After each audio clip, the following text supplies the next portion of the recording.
সাবেক প্রধানমন্ত্রী ও বিএনপির চেয়ারপারসন বেগম খালেদা জিয়ার ইন্তেকালে নরসিংদী জেলা জুড়ে নেমে এসেছে গভীর শোকের ছায়া।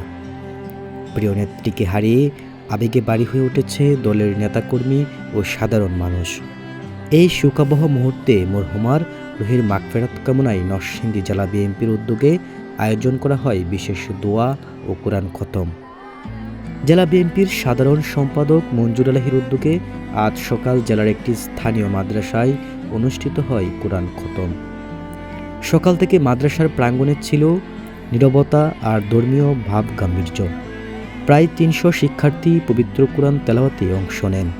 কোরআন খতম শেষে মরহুমার আত্মার শান্তি ও জান্নাতুল ফেরদৌস কামনায় অনুষ্ঠিত হয় বিশেষ মোনাজাত।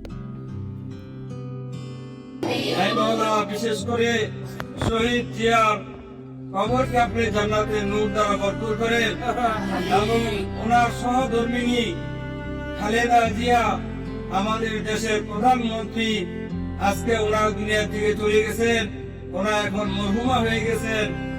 আয় আল্লাহ, মরহুমা খালেদা জিয়ার কবরকে আপনি জান্নাতে নূর দ্বারা ভরপুর করেন। ওনার জীবনের যত গুনাহ আয় আল্লাহ আপনি সব মাফ করে দেন।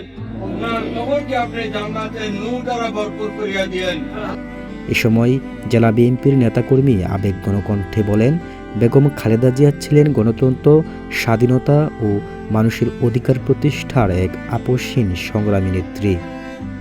দেশের গণতন্ত্র পুনরুদ্ধারে তার আজীবন ত্যাগ ও সংগ্রাম জাতি কখনো ভুলবে না। দলীয় অফিসে কালো পতাকা উত্তোলন, কালো বেশ ধারণ সমস্ত জেলার সমস্ত নেতৃবৃন্দকে বলা দেওয়া হয়েছে। জেলার এমন কোনো নেতা নেই যে কালো বেশ ধারণ করে নেই, ইতিমধ্যে হয়েছে। নরসিংদী জেলায় যতগুলো মাদ্রাসা আছে প্রত্যেকটা মাদ্রাসায় কোরআন খতম সকাল থেকে কিন্তু শুরু হয়েছে এবং এইভাবে আগামী 4 দিন চলবে। আমরা সব ব্যবস্থা করেছি, জায়গায় জায়গায় কিন্তু চলছে। আর এই শোক এটা আমাদেরকে বলতে হবে এমনটা না, আজকে নরসিংদী জেলাটাই যেন একদম থেমে গেছে, পুরা জেলা।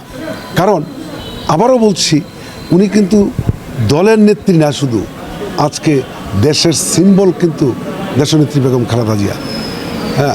সমস্ত দলের নেতৃবৃন্দ, সমস্ত সাধারণ মানুষ আজকে শোকাহত। থেকে এসে স্বৈরাচার সরকারের বিরুদ্ধে 9 বছর আন্দোলন সংগ্রামে করে গণতন্ত্র পুনরুদ্ধার করেছেন। তার জন্য বাংলাদেশের মানুষ ওনাকে আপসী নেত্রী উপহার দিয়েছে।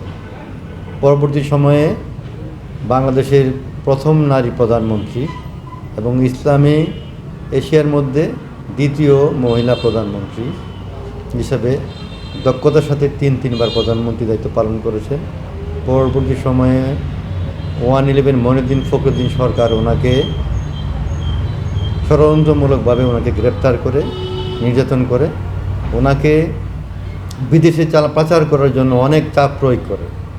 উনি 1.5 কণ্ঠে বলেছিলেন যে বাংলাদেশে আমি জন্মগ্রহণ করেছি, আমি বাংলাদেশে বসবাস করব, পৃথিবীর কোথাও কোনো আমার জায়গা নেই, বাংলাদেশে জন্মগ্রহণ করতে বাংলাদেশে মৃত্যুবরণ করব। শোক, শ্রদ্ধা আর প্রার্থনায় নরসিংদী আজ স্মরণ করেছে এক সময়ের শক্তিশালী রাষ্ট্রনায়ককে, যার নাম জড়িয়ে আছে দেশের গণতান্ত্রিক আন্দোলনের ইতিহাসে।